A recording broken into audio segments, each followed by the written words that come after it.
सुनो, कल mummy papa आ रहे हैं, वो 10 दिन हमारे साथ ही रहेंगे, एडजस्ट कर लेना। मयंक ने स्वाति को बेड पर लेटते हुए कहा।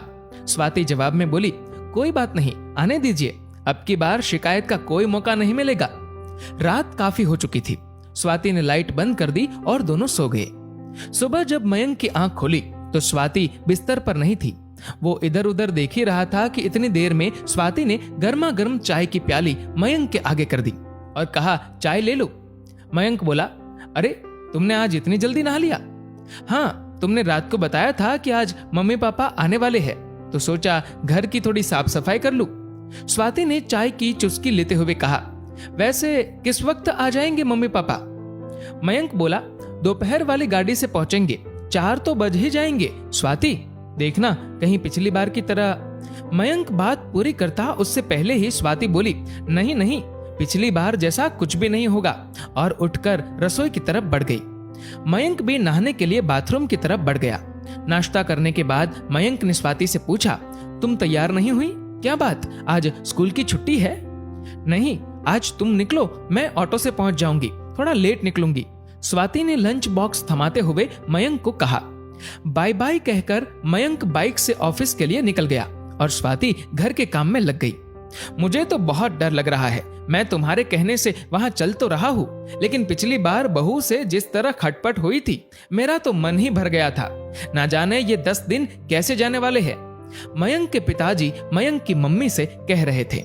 मयंक की मां ने पिताजी को हौसला देते हुए कहा, अजी भूल भी जाइए, बच्ची है, कुछ हमारी भी तो गलती थी, हम भी तो अपनी बहू से कुछ ज्यादा ही उम्मीद लगाए बैठे थे।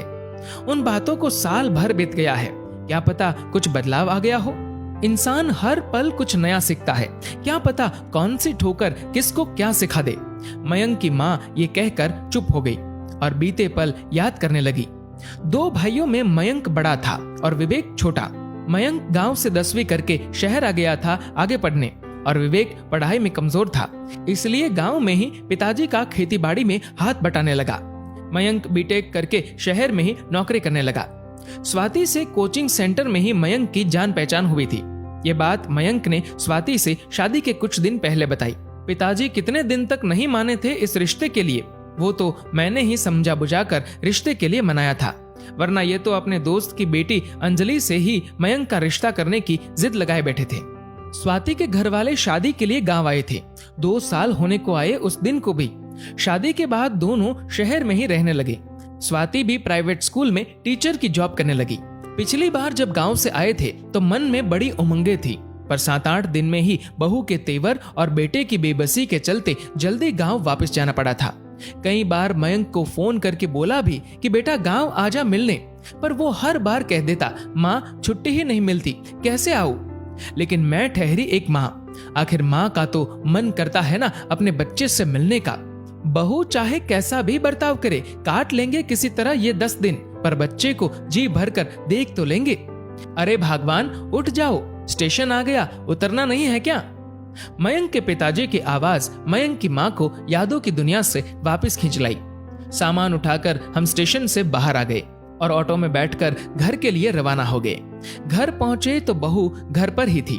बहू ने हम दोनों के पैर छुए, फिर हमें ड्राइंग रूम में बिठाकर हमारे लिए ठंडा ठंडा शरबत लाई। हम लोगों ने जैसे ही शरबत खत्म किया, बहू बोली, आप दोनों सफर से आए हैं, थक गए होंगे, नहा लीजिए, सफर की थकान उतर जाएगी, फिर मैं आपके लिए खाना लगा देती हूँ। इतना कहकर बहू खाने की तैयारी में लग गई। थोड़ी देर में मयंक भी आ गया। हम सब ने कुछ देर बातें की। 8 बज गए थे। बहू ने सबको खाना परोसा और खाने के बाद हम सोने के लिए चले गए। सुबह 5 बजे पिताजी उठे तो बहू उठ चुकी थी। पिताजी को उठते ही गर्म पानी पीने की आदत थी। बहू ने पहले से ही पिताजी के लिए पानी गर्म कर रखा था। नहा धोकर पिताजी को मंदिर जाने की आदत थी। बहू ने उनको जल से भरकर लौटा दे दिया। नाश्ता भी पिताजी की पसंद का तैयार था। सबको नाश्ता करवाकर बहू मयंक के साथ ही स्कूल के लिए निकल गई। पिताजी ने भी चैन की सांस ली। चलो अब 4-5 घंटे तो सुकून से निकलेंगे। दिन के खाने की तैयारी बहू करके ही गई थी, सो मैंने 4-5 रोटियां हम दोनों के लिए बनाई और खा ली। स्कूल से आते ही बहू फिर से रसोई में घुस गई और हम दोनों के लिए चाय बना लाई। शाम में बहू हम दोनों को पास वाले पार्क में ले गई। वहां उसने हमारा परिचय वहां बैठे बुजुर्गों से करवाया। वो अपनी सहेलियों से बात करने लगी और हम अपने नए परिचितों से परिचय में व्यस्त हो गए। शाम के 7 बज चुके थे। हम घर वापस आ गए। मयंक भी थोड़ी देर में अपने काम से वापस लौट आया। हम सब ने एक साथ खाना खाया और फिर खूब सारी बातें की। बहू भी हमारी बातों में खूब दिलचस्पी ले रही थी। थोड़ी देर बाद सब सोने चले गए। अगले दिन रविवार था। बहू, मयंक और हम दोनों चिड़ियाघर देखने गए। हमारे लिए ताज्जुब की बात यह थी कि प्रोग्राम बहू ने बनाया था। बहू ने हमें खूब अच्छे से चिड़ियाघर दिखाया और शाम को इंडिया गेट की सैर भी करवाई। आखिर कल जब विवेक का फोन आया कि फसल तैयार हो गई है और काटने के लिए तैयार है, तो हमें अगले ही दिन गांव वापसी का प्रोग्राम बनाना पड़ा। रात का खाना खाने के बाद हम पैकिंग के लिए अपने कमरे में आ गए। पैकिंग करने के बाद हम सोने ही वाले थे कि इतनी देर में बहू हमारे कमरे में आ गई। बहू की आंखों से आंसू बह रहे थे। मैंने पूछा, क्या बात है बहू, रो क्यों रही हो? तो बहू ने कहा, पिताजी, माँ जी, पहले आप लोग एक बात बताइए, क्या पिछले 15 दिनों में कभी आपको ये महसूस हुआ कि आप अपनी बहू के पास है या बेटी के पास? नहीं बेटा, सच कहूँ तो तुमने हमारा मन जीत लिया। हमें किसी भी पल ये नहीं लगा कि हम अपनी बहू के पास रह रहे हैं। तुमने हमारा बहुत ख्याल रखा। लेकिन एक बात बताओ बेटा, तुम्हारे अंदर इतना बदलाव आया कैसे?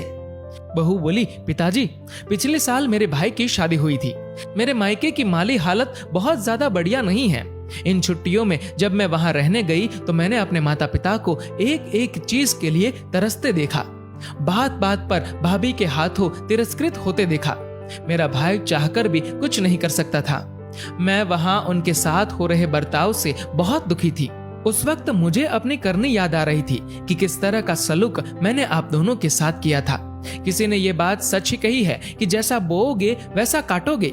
मैं अपने माँ बाप का भविष्य तो नहीं बदल सकती, लेकिन खुद को बदलकर मैं ये उम्मीद तो अपने आप में जगा ही सकती हूँ कि कभी मेरी भाभी में भी बदलाव आएगा और मेरे मम्मी पापा भी सुखी होंगे। बहू की बात सुनकर मेरी आंखें भर आई। मैंने बहू को कस कर गले लगा लिया। हाँ बेटा, एक दिन अवश्य ऐसा होगा। ठोकर सबको लगती है, लेकिन संभलता कोई कोई ही है।